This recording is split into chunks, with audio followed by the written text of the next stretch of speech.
മുംബൈയിൽ ആഡംബര കാർ ഇടിച്ച് സ്ത്രീ മരിച്ച സംഭവത്തിൽ ഒളിവിൽ പോയ മുഖ്യപ്രതിയെ പിടികൂടാൻ ഇനിയും കഴിഞ്ഞിട്ടില്ല. ശിവസേന നേതാവ് രാജേഷ് ഷായുടെ മകൻ മിഖിൽ ഷായാണ് വണ്ടി ഓടിച്ചിരുന്നത്. രാജേഷ് ഷായെയും ഒപ്പമുണ്ടായിരുന്ന മറ്റൊരാളെയും ഇന്നലെ തന്നെ പോലീസ് അറസ്റ്റ് ചെയ്തിരുന്നു. ശ്രീനാഥ് ചന്ദ്രൻ മുംബൈയിൽ നിന്ന് വീണ്ടും ചേരുന്നു നമുക്കൊപ്പം. ശ്രീനാഥ് ചന്ദ്രൻ, ഇത് മുംബൈയിൽ വലിയ ചർച്ചാ വിഷയമായിട്ടുണ്ടോ ഈ വാർത്ത?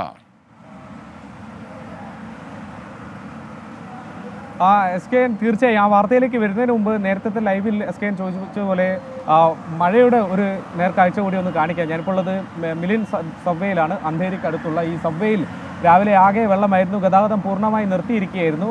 മണിക്കൂറുകൾ പണിപ്പെട്ട് കോർപ്പറേഷൻ ജീവനക്കാരൊക്കെ തന്നെ വെള്ളം പമ്പ് ചെയ്ത് ഒഴിവാക്കി ഇപ്പോൾ ഏതാണ്ട് ഗതാഗതം പുനഃസ്ഥാപിച്ചിട്ടുണ്ട്. എന്നാലും വലിയ വെള്ളക്കെട്ടുണ്ട്. പിന്നെ വീണ്ടും ഒരിക്കൽ കൂടി മഴ ശക്തമാവുന്ന കാഴ്ചയുമുണ്ട്. സാഹചര്യം മുംബൈയിൽ വരും സമയങ്ങളിൽ മണിക്കൂറുകളിലും ശക്തമായ മഴ പെയ്യുമെന്നതാണ് മുന്നറിയിപ്പ്. ഇനി വാർത്തയിലേക്ക് വന്നാൽ പൂനെയിൽ രണ്ട് യുവാക്കളെ വാഹനമിടിച്ച് കൊന്ന സംഭവം വലിയ ചർച്ചയാണ്. രാജ്യമാകെ വലിയ വിവാദമായ സംഭവമാണ്. ഏതാണ്ട് അതിന് സമാനമായൊരു സംഭവമാണ് ഇന്നലെ പുലർച്ചെ മുംബൈയിൽ നടന്നത്. ഒരു BMW കാർ, ഒരു ആഡംബര കാർ പുലർച്ചെ അതിവേഗത്തിൽ വർലിയിൽ ഓടിച്ചു പോവുകയും ബൈക്ക് യാത്രക്കാരെ രണ്ടുപേരെ ഇടിച്ചു തെറിപ്പിക്കുകയും ചെയ്തു. അതിൽ ബൈക്ക് യാത്രക്കാരിയായ ഒരു സ്ത്രീയാണ്, ഒരു മത്സ്യത്തൊഴിലാളിയാണ്, അവിടെ മത്സ്യം വിൽക്കുന്ന സ്ത്രീയാണ് മരിച്ചത്. അവരെ ഇടിച്ച് ഏതാണ്ട് 100 മീറ്ററോളം വണ്ടി മുന്നോട്ട് കൊണ്ടുപോയി അതിനുശേഷം വണ്ടി ഉപേക്ഷിച്ച് ഈ പ്രതി മിഹിർ ഷാ എന്ന ഈ യുവാവ് കടന്നു കളയുകയായിരുന്നു. രാത്രി പബ്ബിൽ പോയി മദ്യപിച്ചാണ് ഇയാൾ വാഹനവുമായി എത്തിയത് എന്നതാണ് സൂചനകൾ, പോലീസിന് ലഭിക്കുന്ന സൂചനകൾ. ഏതായാലും പ്രതിയെ ഇതുവരെ പിടികൂടാൻ കഴിഞ്ഞിട്ടില്ല.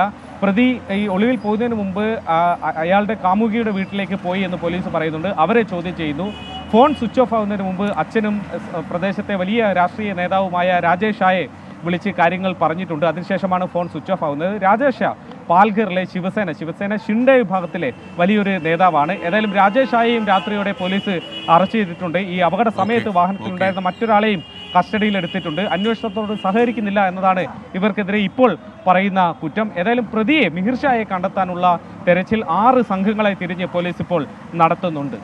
Okay, thank you. ശ്രീനാഥ് ചന്ദ്രനാണ് മുംബൈയിൽ നിന്ന് വിവരങ്ങൾ നൽകിയത്.